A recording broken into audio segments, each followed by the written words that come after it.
Habitamos en una situación histórica y económica determinada por el neoliberalismo y por el poder abstracto del capital. Esto ha dado lugar a formas de autoritarismo menos evidentes que en épocas anteriores. Aliado con este nuevo imperio está el neocristianismo, con sus diversas ramas, ficticiamente enfrentado a un creciente fenómeno de islamización en los centros urbanos de Europa y en las sociedades periféricas de Asia y África. Ambos fenómenos ideológicos se basan en la irracionalidad y en la tradición, se retroalimentan mutuamente y mantienen a la humanidad en un ilusorio pulso de civilizaciones. La influencia moral que ejercen tienen claras consecuencias sobre la vida de la población, porque finalmente operan en el campo de la actividad política, entendida no como el conjunto de mecanismos y relaciones que favorecen la convivencia entre individuos libres, sino, por el contrario, en tanto que instrumento de control, de sedación y de adoctrinamiento. El complejo religioso, tal como se presenta en sus diversas variantes, requiere para su subsistencia de un modelo social jerárquico, y apela a la libertad de culto, o la hegemonía ideológica para imponer sus doctrinas y mantener sus privilegios. Al anclarse en mitos, pueden prescindir de mayores explicaciones y seguir interfiriendo en el discurso político, oponiéndose a la racionalidad crítica que debería aplicarse en dicho contexto. Una racionalidad que, por otra parte, solo puede provenir de una posición vital ajena por completo a cualquier fideísmo. De manera que, en referencia a nuestro mundo y a nuestra cultura, la exigencia de una moral autónoma es el punto de partida necesario para una transformación radical de las relaciones sociales y para crear un espacio público de libertades reales, superando así el dominio de las ideologías religiosas o mercantiles, que reducen al ser humano a la categoría de siervo productor, de enajenado soporte de la mercancía y de objetivo pasivo de la manipulación y de la propaganda. ¿Es este el mejor momento, pienso, para que el ateísmo abandone un espacio acrítico de pura opción filosófica, para convertirse en un potente factor de transformación social?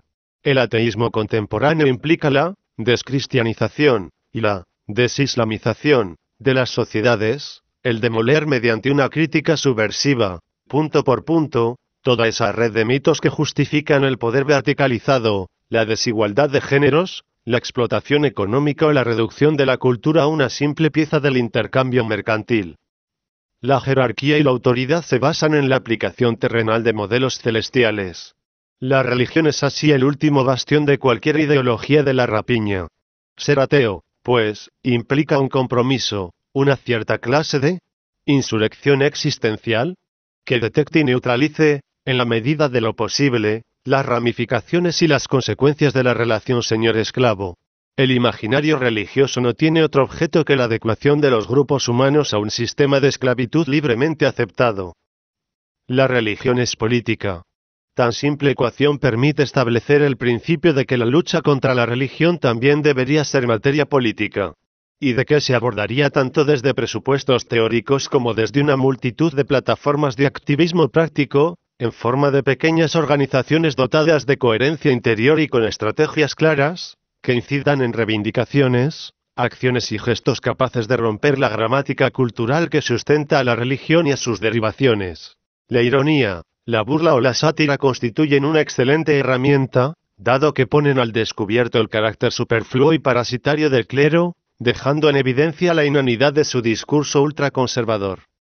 La religión es engaño masivo, ficción mitológica inspiradora de servidumbres voluntarias. El clero de todo pelaje aspira a la restauración de un nuevo tipo de feudalismo ideológico, dominado por la censura y por el miedo. Se da así la paradoja de una sociedad-mercado caracterizada por la uniformización del consumo y de sus redes de distribución, ligada a una atmósfera de revival religioso, en la que cabe cualquier variedad de pensamiento mágico. Plantear una exigencia de racionalidad atea en un contexto dominado por la restauración idealista puede parecer una tarea abocada al fracaso. No cabe otra opción, sin embargo, que la de alertar acerca de la fase histórica en la que nos encontramos, denunciando el presente proceso oscurantista y examinando cómo las corporaciones religiosas, en su empeño por conservar el control social, buscan y se aseguran una íntima conexión con el poder político y económico. ¿Damos quizá demasiada importancia al papel de las religiones y de sus corporaciones? Es una crítica que se nos dirige con cierta frecuencia. Pudiera pensarse que el proceso normal de la actual civilización de masas desembocará en un predominio de la ética y del pensamiento crítico, que los fantasmas de lo irracional irán perdiendo terreno ante los descubrimientos científicos y que la lucha por los derechos y libertades finalizará con éxito algún día. Pero quien así piense ignorará los fundamentos tanto de la religión como de la megamáquina social que es su producto. Fundamentos que adquieren singularidad a partir de la psicología de masas y de los medios y mecanismos de transmisión cultural. El ateísmo contemporáneo no puede, entonces, limitarse a una introspección intelectual, ni aspirar a igualarse en derechos con los creyentes, ni obcecarse tampoco en una especie de laicismo republicano que, en ocasiones, aspira a suplantar el papel social de lo religioso, transformándose el mismo en religión civil.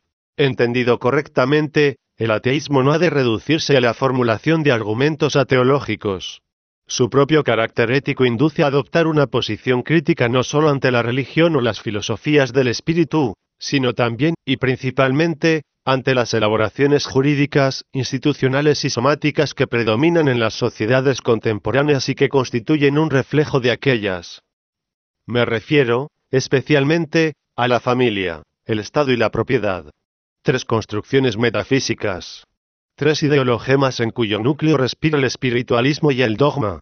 El patriarcado, la interiorización somática de los prejuicios sexuales, el vasallaje ante diversos grupos de presión, el ejército, el sistema penal carcelario, la industria, la penalización de las drogas o la organización del trabajo asalariado conforman otras tantas figuras del orden burgués que, desde un planteamiento radicalmente ateo, deben ser objeto de crítica y denuncia, precisamente en tanto que manifiestan características intrínsecamente ligadas a una interpretación metafísica del mundo.